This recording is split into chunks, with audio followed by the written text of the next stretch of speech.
much to look forward to this weekend as part of the NTV crew hit the road, and they are already in the county of Kiambu. Tonight from 7 p.m. and 9 p.m. our team will be broadcasting live from Thika, and we can cross over now live to Melita Oletenges, one of the members of the team who is on the ground. Melita, good to see you. Tell us, what can we expect?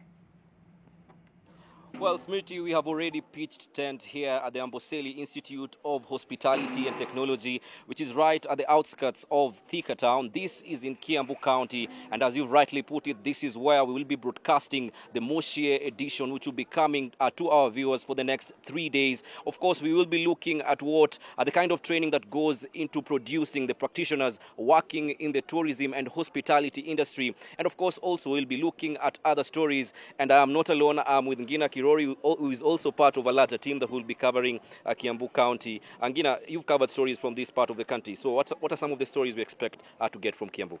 All right, well, Melita, when Kiambu County comes into the minds of a lot of people, they think about the rich history the place has.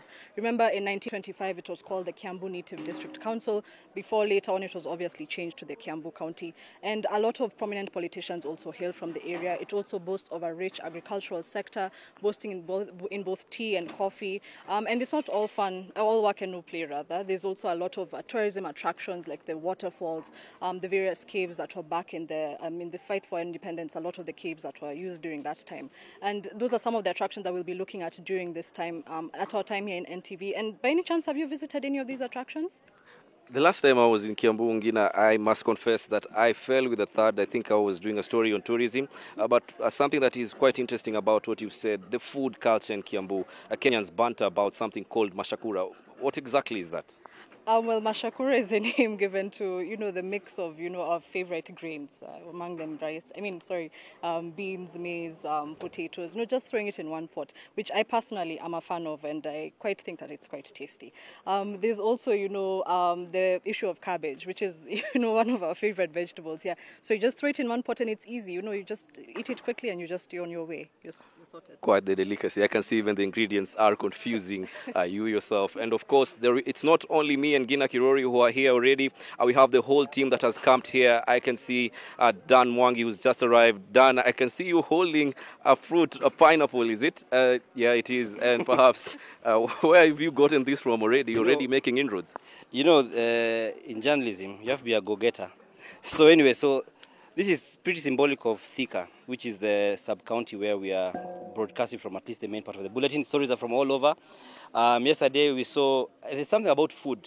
Frida is always in the food sector. So she's going to be giving us a lot of stories about food. And I'm looking forward to that. Frida, yes. Please serve.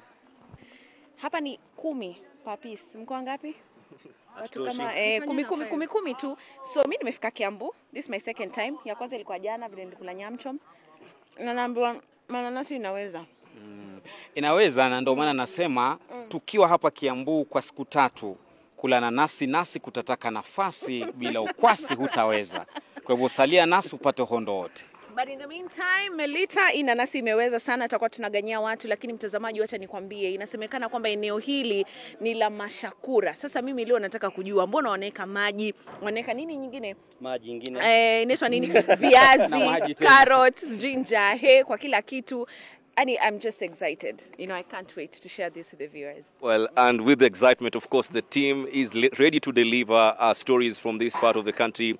Tongue twisters coming from our friends there from the Swahili desk, Frida Mwaka and Lofty Matambo. So, of course, we'll be pitching camp here for the next 3 days. And this is some of the things, or some of the stories, rather, that you can expect from Kiambu County. All right, Melita.